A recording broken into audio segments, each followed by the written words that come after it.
Shivaya. Om Namah Shivaya.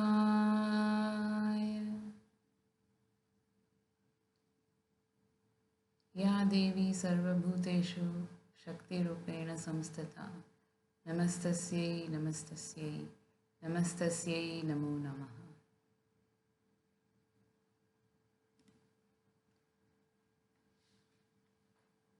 Chapter 6. The Tiger Swami. I have discovered the Tiger Swami's address. Let us visit him tomorrow. This welcome suggestion came from Chandi, one of my high school friends. I was eager to meet the saint who, in his pre-monastic life, had caught and fought tigers with his naked hands. A boyish enthusiasm over such remarkable feats was strong within me.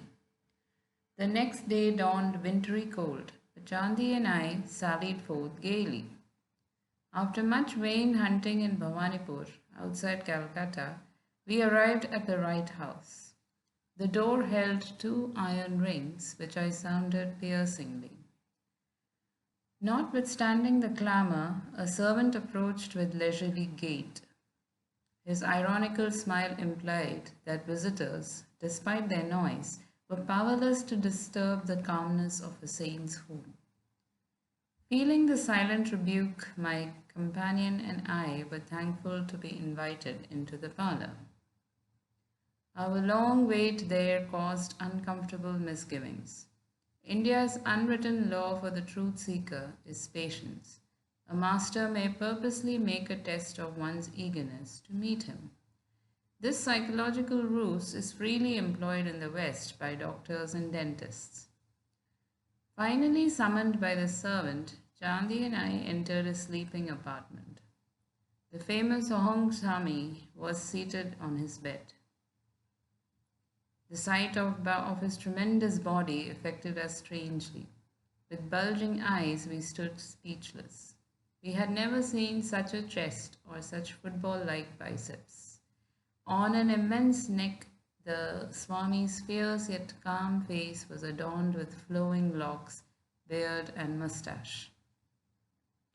A hint of dove-like and tiger-like quality shone in his dark eyes.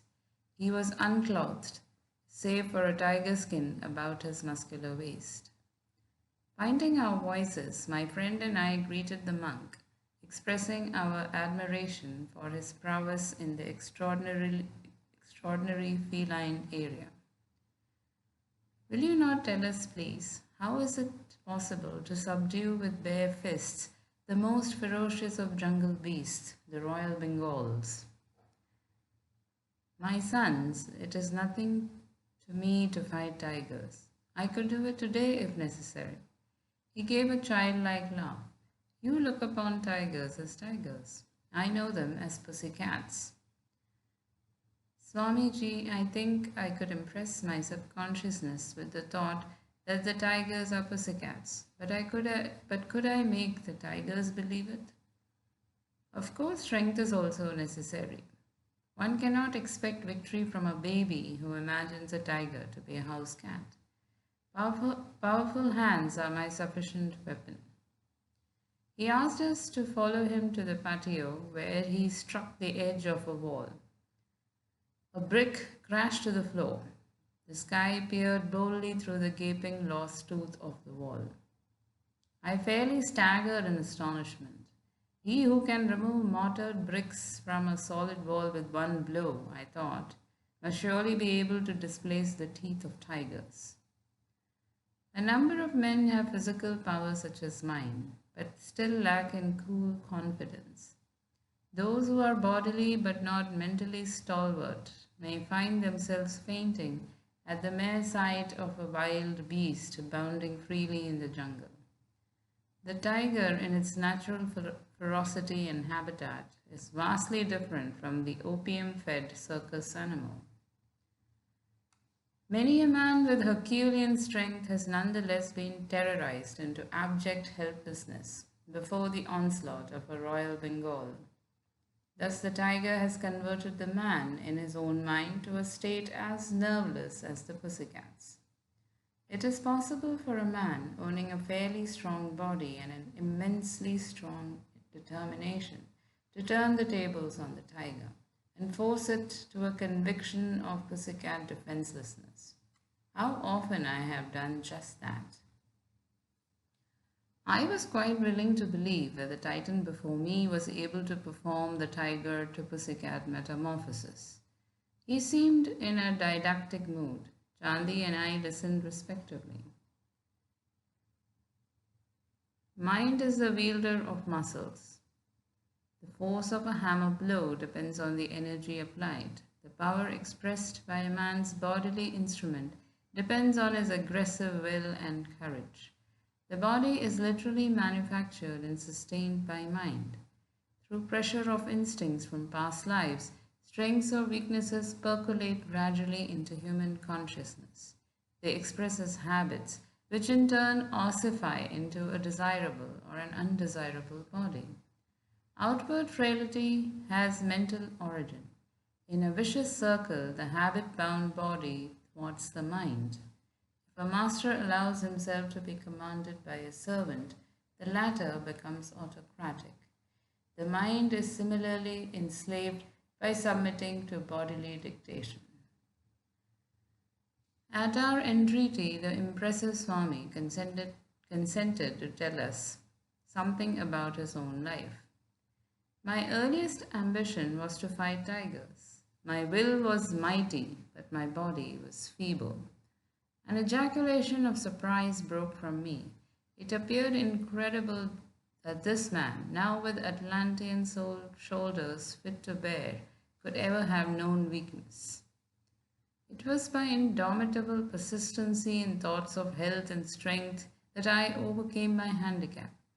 I have every reason to extol the compelling mental vigor which I found to be the real subduer of royal Bengals.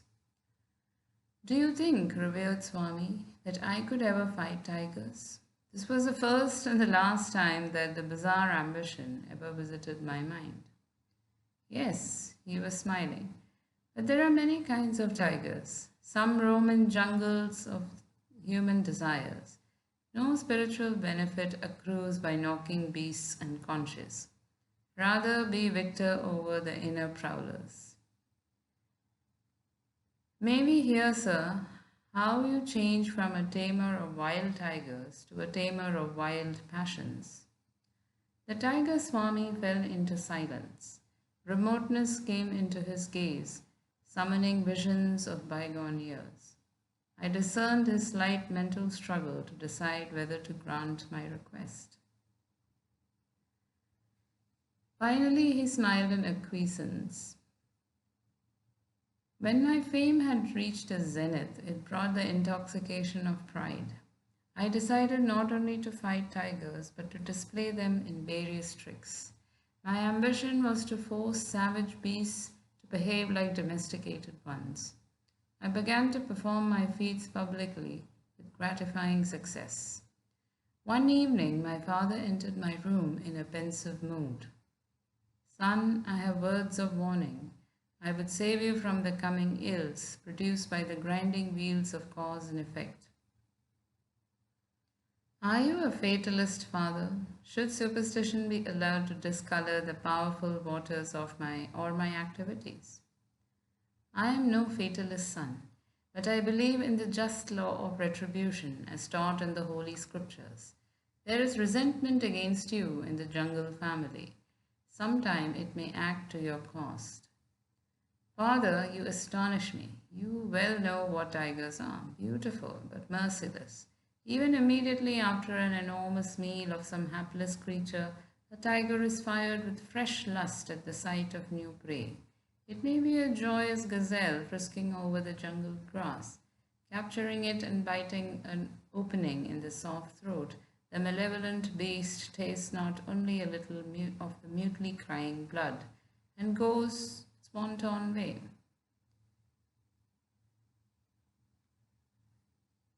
Tigers are the most contemptible of the jungle breed. Who knows, my blows may inject some slight sanity of consideration into their thick heads. I am headmaster in a forest finishing school. to teach them gentle manners.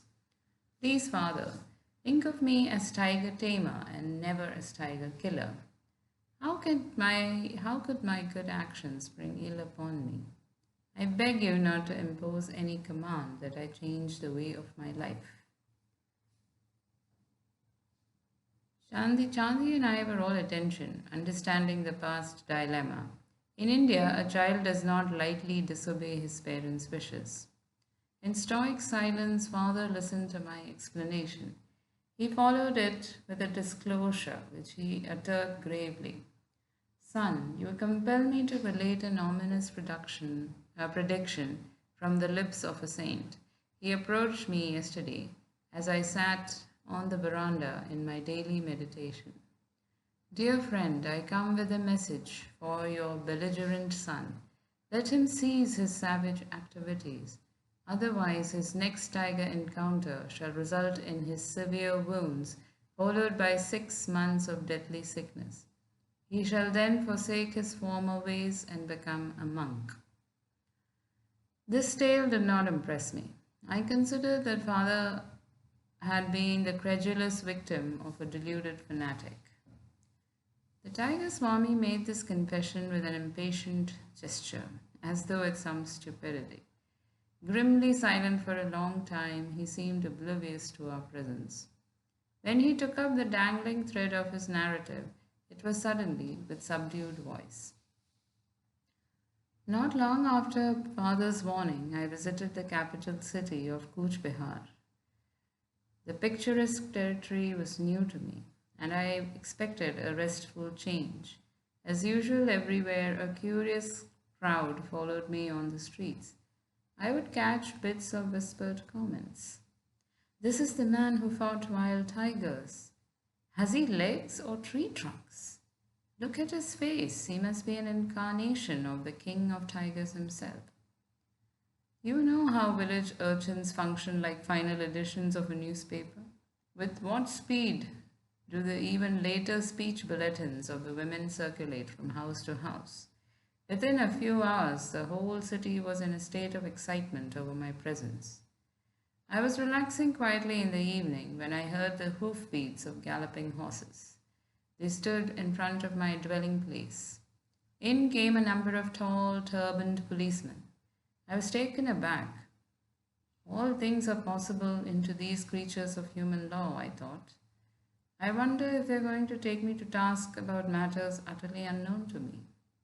But the officers bowed with unwonted courtesy. Honored sir, we are here to welcome you on behalf of the Prince of Cooch Behar. He is pleased to invite you to his palace tomorrow morning. I speculated a while on the prospect. For some obscure reason, I felt sharp regret at this interruption in my quiet trip. But the suppliant manner of the policeman moved me. I agreed to go. I was bewildered the next day to be obsequiously escorted from my door into a magnificent coach drawn by 4 horses. A servant held an ornate umbrella to protect me from the scorching sunlight. I enjoyed the pleasant ride through the city and its woodland outskirts. The royal scion himself was at the palace door to welcome me. He preferred his own gold-brocaded seat, smilingly placing himself in a chair of simpler design. All this politeness is certainly going to cost me something, I thought in mounting astonishment. The prince's motive emerged after a few casual remarks.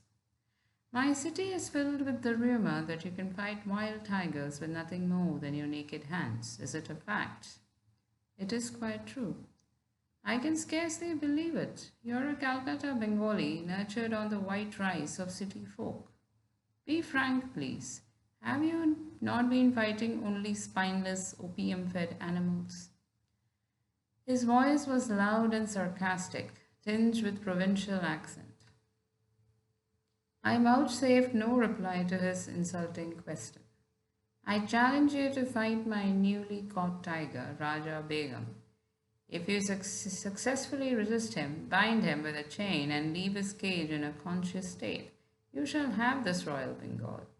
Several thousand rupees and many other gifts shall also be bestowed. If you refuse to meet him in combat, I shall blazon your name throughout the state as an impostor. His insolent words struck me like a volley of bullets. I shot an angry acceptance. Half risen from the chair in his excitement, the prince sank back with a sadistic smile. I was reminded of the Roman emperors who delighted in setting Christians in bestial arenas.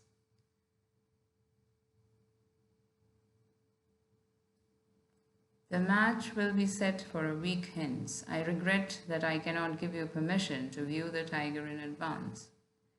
Whether the prince feared I might seek to hypnotize the beast or secretly feed him opium, I know not. I left the palace, noting with amusement that the royal umbrella and panoplied coach were now missing. The following week, I methodically prepared my mind and body for the coming ordeal. Through my servant, I learned of fantastic tales. The saint's direful prediction to my father had somehow got abroad, enlarging as it ran. Many simple villagers believed that an evil spirit, cursed by the gods, had reincarnated as a tiger, which took various demoniac forms at night, but remained a striped animal during the day. This demon tiger was supposed to be the one sent to humble me. Another imaginative version was that animal prayers to tiger heaven had achieved a response in the shape of Raja Begum. He was to be the instrument to punish me, the audacious biped, so insulting to the entire tiger species. A furless, fangless man daring to challenge a claw-armed, sturdy-limbed tiger. The concentrated venom of all the humiliated tigers, the villagers declared, had gathered momentum sufficient to operate hidden laws and bring about the fall of the proud tiger tamer. My servant further apprised me that the prince was in his element as manager of the bout between man and beast. He had supervised the erection of a storm-proof pavilion designed to accommodate thousands. Its center held Raja Begum in an enormous iron cage, surrounded by an outer safety room. The captive emitted a ceaseless series of blood-curdling roars. He was fed sparingly to kindle a wrathful appetite. Perhaps the prince expected me to be the meal or reward. Crowds from the city and suburbs bought tickets eagerly in response to the beat of drums announcing the unique contest. The day of battle saw hundreds turned away for lack of seats. Many men broke through the tent openings or crowded any space below the galleries. As the tiger Swami's story approached a climax, my excitement mounted with it. Chandi was also raptly mute. Amidst piercing sound explosions from Raja Begum and the hubbub of the somewhat terrified crowd, I quietly made my appearance. Scantily clad around the waist, I was otherwise unprotected by clothing. I opened the bolt on the door of the safety room and calmly locked it behind me. The tiger sensed blood. Leaping with a thunderous crash on his bars, he sent forth a fearsome welcome. The audience was hushed with pitiful fear. I seemed a meek lamb before the raging beast. In a trice, I was within the cage, but as I slammed the door, Raja Begum was headlong upon me. My right hand was desperately torn. Human blood, the greatest treat a tiger can know, fell in appalling streams. The prophecy of the saint seemed about to be fulfilled. I rallied instantly from the shock of the first serious injury I had ever received, banishing the sight of my gory fingers by thrusting them beneath my waistcloth. I swung my left arm in a bone-cracking blow. The beast reeled back, swirled around the rear of the cage, and sprang forward convulsively. My famous fistic punishment rained on his head. But Raja Begum's taste of blood had acted like the maddening first sip of wine to a dipsomaniac long deprived. Punctuated by deafening roar, the brute's assault grew in fury. My inadequate defense of only one left hand left me vulnerable before claws and fangs. but I dealt out dazing retribution. Mutually ensanguined, we struggled as to the death. The cage was pandemonium, as blood splashed in all directions, and blasts of pain and lethal lust came from the bestial throat. "Shoot him! Kill the tiger!" Shrieks arose from the audience. So fast did man and beast move that a guard's bullet went amiss. I mustered all my will force, bellowed fiercely, and landed a final concussive blow. The tiger collapsed and lay quietly. "Like a pussycat," I interjected. The Swami laughed in hearty appreciation, then continued the engrossing tale. Raja Begum was vanquished at last. His royal pride was further humbled. With my lacerated hands, I audaciously forced open his jaws. For a dramatic moment, I held my head within the yawning death trap. I looked around for a chain. Pulling one from a pile on the floor, I bound the tiger by his neck to the cage bars. In triumph, I moved toward the door. But that fiend incarnate, Raja Begum, had stamina worthy of his supposed demoniac origin. With an incredible lunge, he snapped the chain and leaped on my back. My shoulder fast in his jaws, I fell violently. But in a trice, I had him pinned beneath me. Under merciless blows, the treacherous animal sank into semi-consciousness. This time, I secured him more carefully. Slowly, I left the cage. I found myself in a new uproar, this time one of delight. The crowd's cheer broke as though from a single gigantic throat. Disastrously mauled, I had yet fulfilled the three conditions of the fight: stunning the tiger, binding him with a chain, and leaving him without requiring any assistance for myself. In addition, I had so drastically injured and frightened the aggressive beast that he had been content to overlook the opportune prize of my head in his mouth. After my wounds were treated, I was honored and garlanded. Hundreds of gold pieces showered at my feet. The whole city entered a holiday period. Endless discussions were heard on all sides about my victory over one of the largest and most savage tigers ever seen. Raja Begum was presented to me as promised, but I felt no elation. A spiritual change had entered my heart. It seemed that with my final exit from the cage, I had also closed the door on my worldly ambitions. A woeful period followed. For 6 months I lay near death from blood poisoning. As soon as I was well enough to leave Cooch Behar, I returned to my native town. I know now that my teacher is the holy man who gave the wise warning. I humbly made this confession to my father. Oh, if only I could find him. My longing was sincere, for one day the saint arrived unheralded. Enough of tiger taming, he spoke with calm assurance. Come with me, I will teach you to subdue the beasts of ignorance roaming in the jungles of the human mind. You are used to an audience. Let it be a galaxy of angels entertained by a thrilling mastery of yoga. I was initiated into the spiritual path by my saintly guru. He opened my soul doors, rusty and resistant with long disuse. Hand in hand, we soon set out for my training in the Himalayas. Chandi and I bowed at the Swami's feet, grateful for his vivid outline of a life truly cyclonic.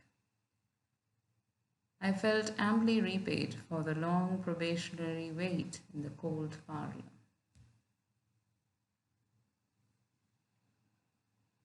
End of chapter.